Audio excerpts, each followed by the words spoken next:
Jornadas Internacionales de Acceso a la Información.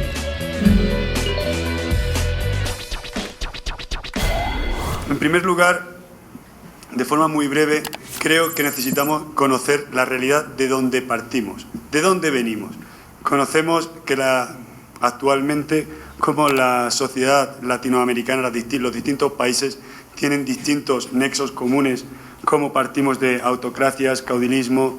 A partir de ahí aparecen una guerra de liberación donde podemos constatar cómo los ciudadanos forman parte activa, comienzan a formar parte activa del proceso político y civil, y a partir de ahí la guerra de liberación civil, es como comentaba.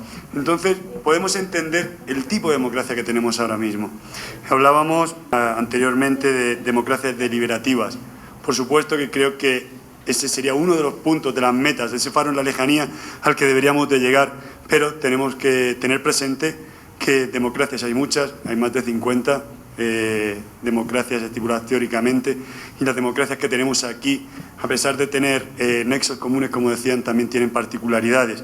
Y esta democracia que tenemos ahora mismo en el Ecuador es una democracia en proceso de maduración.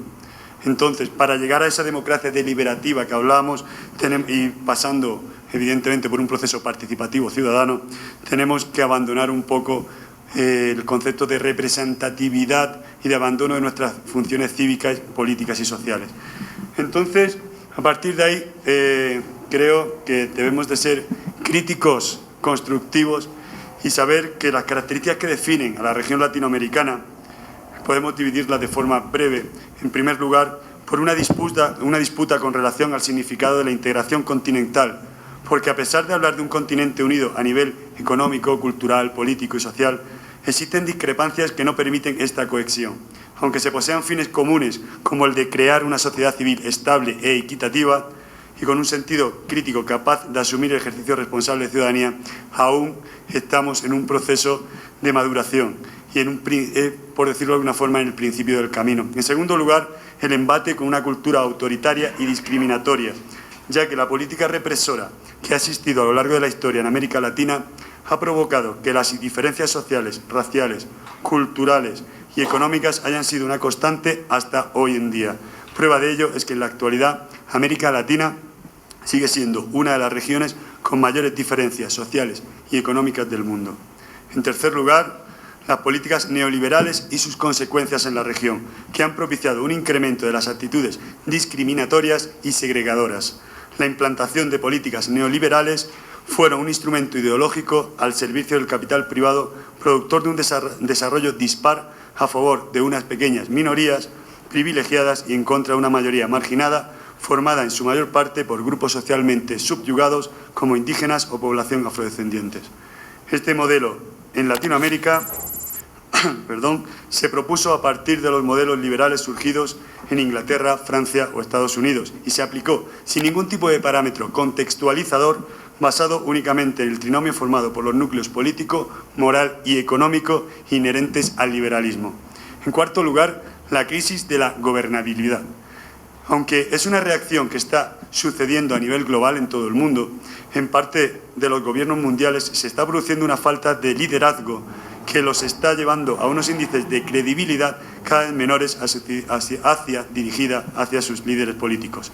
Actitud que se caracteriza por un mínimo grado o incluso a una ruptura en los casos más graves de la cooperación e interacción del Estado con los actores sociales, con los ciudadanos, lo que se traduce en una reducción del orden social con graves consecuencias a nivel económico, político y social.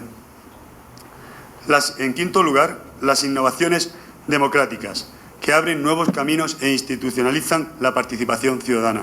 Como veis, cuando hablamos de sentido crítico, nuestra mente tiende a ir a un sentido crítico negativo, todo lo contrario.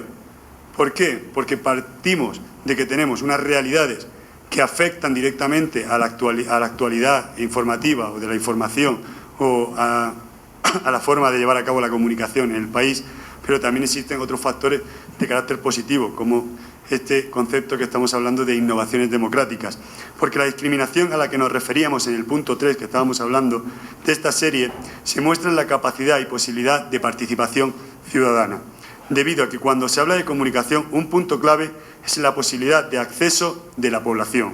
Si la sociedad no tiene este acceso a la información que los medios de comunicación, el gobierno, las entidades públicas y privadas ofrecen, no podrán ejercer el rol de ciudadanos activos con capacidad de decisión. Y de igual modo, los estamentos democráticos no podrán retroalimentarse a partir de feedback del ideario de la población, componente fundamental de la renovación ideológica en la que se basa toda democracia que goce de buena salud.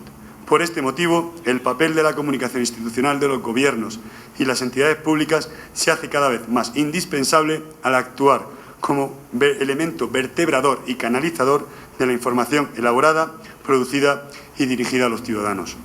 Y en sexto y último lugar, para no alargarme, la importancia de los movimientos sociales que hoy en día podemos apreciar dentro del imaginario latinoamericano.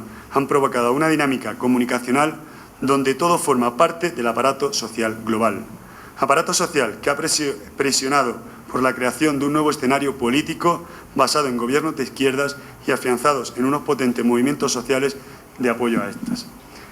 Realmente podemos apreciar cómo en Ecuador se están llevando a cabo políticas públicas que vemos cómo empiezan a cambiar, a modificar sobre todo el panorama informativo y de posibilidades de acceso a esa información y a la creación de políticas públicas de los ciudadanos. Pero aún vemos cómo en la actualidad en Ecuador estas políticas públicas tienen una muy poca continuidad. Vemos cómo en un primer momento a nivel teórico se plantean muchos proyectos, pero que al final o finalmente, en el mayor porcentaje de los casos, y son estudios que se están llevando aquí a cabo, no llegan a ningún fin. Entonces, si esas propuestas no tienen una finalidad, no se llevan a cabo, se van a quedar en el tintero y, por lo tanto, vamos a continuar un poco manteniendo el status quo que hasta hace unos pocos años teníamos aquí. Y también, como hablamos, aún hoy en día existe una brecha muy potente, muy fuerte, muy marcada entre los políticos y la comunidad, lo que lleva a no conseguir esas concreciones de las que estábamos hablando a continuación. En esta segunda parte hay que dar las gracias sobre todo a todos los compañeros que han ido impartiendo seminarios y demás, porque alguna pregunta era acerca de eso, de la posibilidad de crear estos espacios de debate donde los ciudadanos, ya sean los profesionales en distintos ámbitos, y los ciudadanos tengan la posibilidad de participar y de seguir creciendo, ¿no? y de comunicarse. Entonces, agradecer, porque lo que más o menos hemos hecho ha sido ir recogiendo todas estas ideas para intentar dar algunas pequeñas respuestas dentro de nuestro humilde trabajo a las muchas preguntas que vamos planteando. Entonces, si hablamos de información, cambio social y democracia, tenemos que hablar de la nueva ecología de la comunicación, que nos guía hasta una comunicación orgánica, basada en el bien común y el pluralismo. A partir de este punto se llega a un periodista, a un ciudadano más humano. Esta se basa en el valor intangible de la información frente a la toxicidad comunicacional y el modelo antiecológico y estático. Este modelo de mediación de la sociedad actual va un paso más lejos del de modernidad o simple cambio tecnológico. Es un cambio basado en la reformulación mediática, en el cambio de epistema, en la transición paradigmática y en la hibricidad y la confluencia de los aspectos que conforman la sociedad actual. En este proceso de desmaterialización, los territorios, las plataformas, tanto físicas como digitales, convierten más que nunca al ciudadano en un explorador, en un rastreador e incluso en un investigador. Para llegar a este concepto de comunicación responsable y ecológica, debe realizarse un diagnóstico del sistema mediático, social, político y económico en una lógica de flujos sustentada en la crisis de confianza en instituciones que hasta hace pocos años actuaban como pilares del orden social establecido. Estamos llevando a cabo varias investigaciones y una de ellas es eso, acerca de por qué se está llegando a esta crisis de credibilidad de los profesionales en los medios de comunicación y los comunicólogos de aquí del país, del Ecuador. Y entonces estamos intentando, a través de entrevistas en profundidad, que nos expliquen el por qué instituciones tan claras como el Estado a nivel político o la Iglesia a nivel religioso empiezan a tener una falta de credibilidad muy, muy marcada. Esta universalización de la cultura periodística de Ecuador se fundamenta en el carácter comunitarista de los medios de comunicación de la sociedad civil y en la capacitación de la ciudadanía. En este punto buscamos el sentido de la profesión del comunicador en Ecuador, a partir de la mutación de los roles que estos tienen, la aparición del prosumidor y la relación entre ambos a partir del periodismo ciudadano. El periodismo internacional se caracteriza por una falta de autocrítica constructiva que busca una profesionalización basada en una vida profesional saludable y próspera, evitando la precariedad profesional que tenemos aquí en el país, en la región y está apareciendo en todo el mundo, y la relación cercana entre los medios de comunicación, la vida pública, la vida política y el replanteamiento del rol del ciudadano como ente activo y participativo dentro del flujo comunicativo. Como están viendo, comienzo a hablar de los profesionales de los medios de comunicación, de los comunicólogos, de los que se dedican a esto, porque además de ese derecho al acceso que tienen los ciudadanos y que se lleva a cabo a través de políticas activas, por supuesto los medios de comunicación tienen un rol fundamental en esta posibilidad o en este derecho de acceso. De forma que cuando hablamos aquí en el país se está hablando muy a menudo y de forma muy intensa del periodismo responsable. Tenemos que, para llegar a ese periodismo, a esa comunicación responsable, hay que superar ciertos puntos. La crisis de la sociedad civil y de los mecanismos interesados, el imperio de la doctrina y el adoctrinamiento, la baja calificación de la información, debido a intereses económicos y la falta de formación de los profesionales y, por último, la desafección por la política. De forma que este apoderamiento de la sociedad civil reconozca como un derecho fundamental el de la comunicación y el acceso a esta.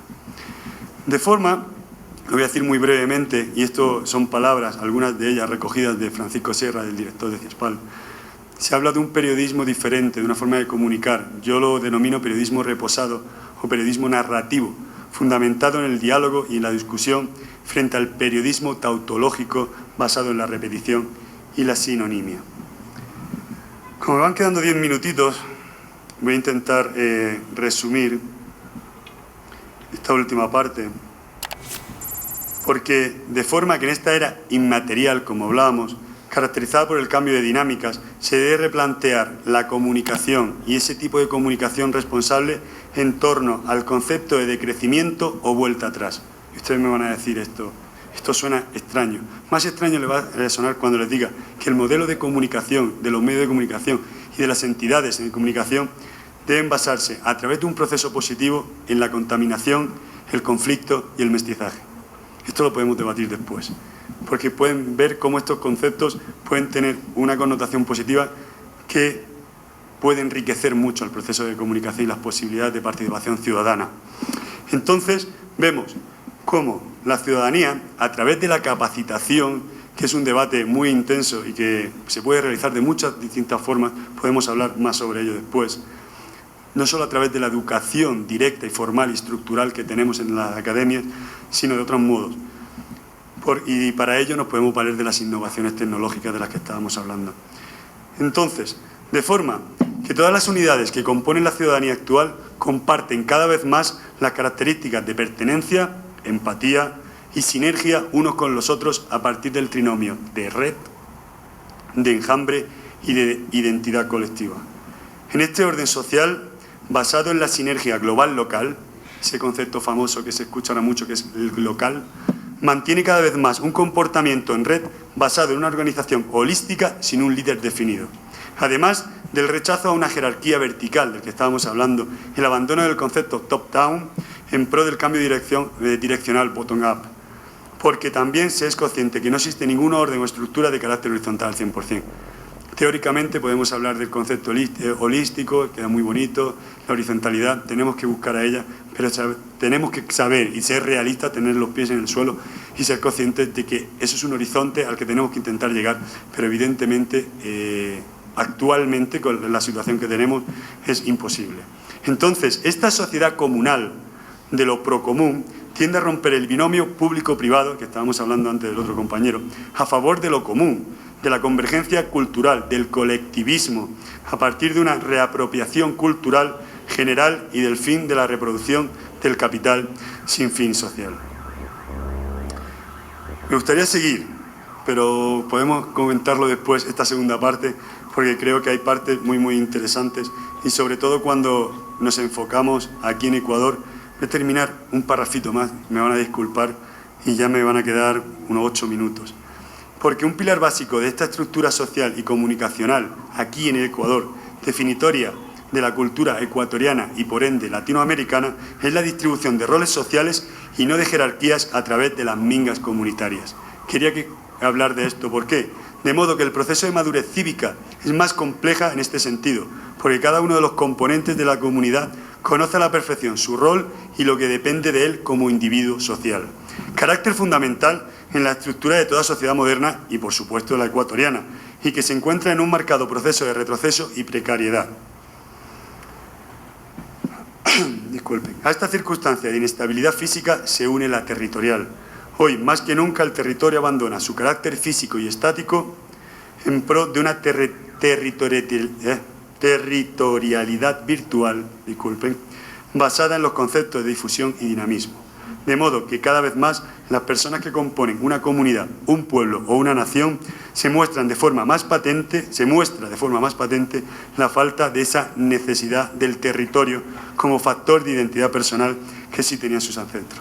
Esto, si lo unimos al concepto de nacionalismo, es muy interesante y podríamos debatir sobre esto durante horas. Por eso creo que quería poner sobre la palestra, sobre la mesa, todo este tipo de conceptos, porque le pueden crear un debate muy rico.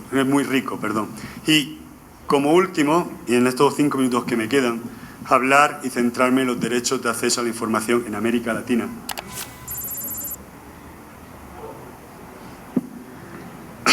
Y en Ecuador. La democracia representativa de la que gozan todos los países de América Latina se basa en el acceso a la justicia, el acceso a la información y la posibilidad de participación de la ciudadanía. Como afirman Pérez y Mackowiak, en el plano teórico de los derechos y libertades fundamentales resulta importante situar de entrada el acceso a la información. En América Latina encontramos una serie de características que definen de forma esclarecedora los derechos de acceso a esta información. En primer lugar, la heterogeneidad que define la disparidad social existente. Las grandes diferencias sociales definen la posibilidad de acceso de la población.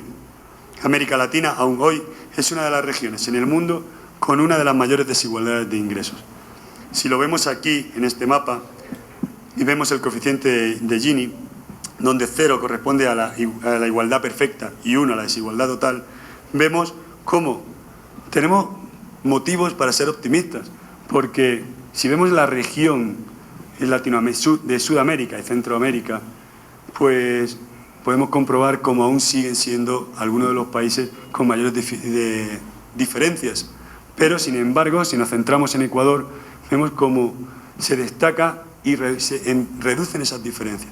Esas diferencias se empiezan a ver y esas diferencias hacen que las posibilidades de acceso a la información se reduzcan. De modo que en América Latina, como ya decía, el índice de desarrollo humano ajustado por la necesidad indica que se sitúa como la segunda región menos desigual tras Europa y Asia Central. Hasta hace muy poquito tiempo, estos son datos de 2013, obtenidos a través del informe sobre desarrollo humano, publicado por el Programa de las Naciones Unidas para el Desarrollo. Hasta hace muy poquito, y aún hoy, nos siguen diciendo, no, es que la América Latina es la región del mundo con las mayores diferencias. No, aún sigue teniendo muchas diferencias, pero vemos cómo empiezan a reducirse y se sitúa más cerca de los países denominados, entre comillas, desarrollados, que serían Europa y Asia Central. Algo que creo que es muy positivo y que tenemos que tener en cuenta.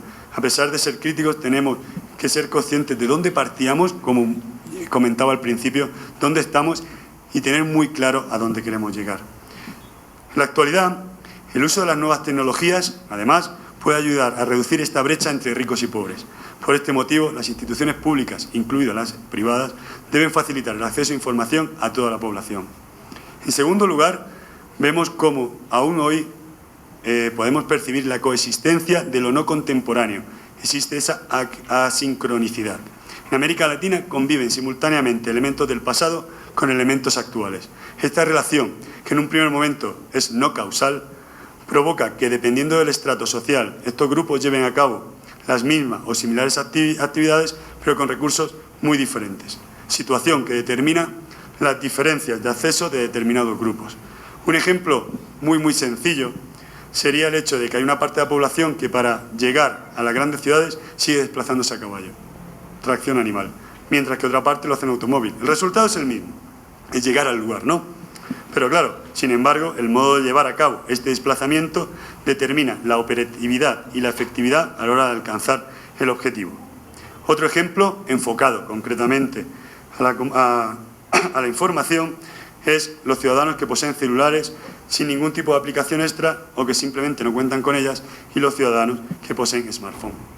En esta situación, la capacidad de adaptación por parte de los profesionales en comunicación y de los ciudadanos a la situación real de la población definirá su suficiencia profesional, cívica y personal. De modo que se deberán buscar las herramientas, los recursos y todas las formas posibles que les permitan llegar a los distintos colectivos que, debido a su situación de asincronicidad, no se encuentran en una disposición apta de inclusión en el proceso comunicativo e informativo. En tercer lugar, hablamos del acceso al proceso de toma de decisiones. Vemos cómo la posibilidad de acceso a la información es más complejo, es una parte de todo el proceso. Cuando el ciudadano puede puede introducirse dentro del proceso de toma de decisiones, dentro de las políticas públicas nacionales y estatales. De algún modo es invertir la dirección de toma de decisión. Las políticas públicas, según el Observatorio de Políticas Públicas para América Latina, son un conjunto de decisiones formales que se hallan interrelacionadas, que dependen de la intención y decisión de un grupo de individuos e instituciones, pero que también pueden consistir en la inacción por parte de los poderes públicos, es decir, en la decisión de no actuar respecto de un tema o situación problemática que requeriría de su intervención. De modo que consideraremos a las políticas públicas como responsabilidad de los poderes públicos, es decir, aquellos que han sido investidos legal y legítimamente de poder para tomar decisiones obligatorias para el conjunto de la sociedad y actuar en favor del bien común. En cuarto lugar y último, podemos hablar de las iniciativas de acceso del pueblo, del ciudadano, como carácter que fundamenta el derecho de libre acceso a la información. El ejercicio de este derecho debe ser una exigencia de la sociedad dentro de las democracias contemporáneas, tendentes a una democracia participativa donde el rol ciudadano tenga un mayor protagonismo en la decisión del Estado. Y en el último minutito que tengo, a modo de resumen de este último punto del que estábamos hablando, en América Latina y en Ecuador, aún hoy en día se encuentra en un contexto en el que las políticas públicas deben modificarse y adaptarse a las diversas realidades sociales. Además, estas deberán perdurar en el tiempo y el espacio para que el pueblo pueda participar de forma activa en ellas. De este modo, se conseguirá romper la brecha existente entre el Estado y la comunidad, en busca de unos resultados concretos y operativos respecto al eficaz cumplimiento de los derechos de acceso de la población ecuatoriana, ya que, como afirma Pérez y Mackowiak, el desarrollo del concepto de la democracia y del Estado social de derecho determina no tanto el destino de los recursos tributarios, sino de la participación en el funcionamiento del Estado, la democracia participativa. Pero la relación directa entre la soberanía popular y la legislación, que es la que sustenta el Estado democrático de derecho, se pierde dentro de este gran Estado contemporáneo. Muchas gracias.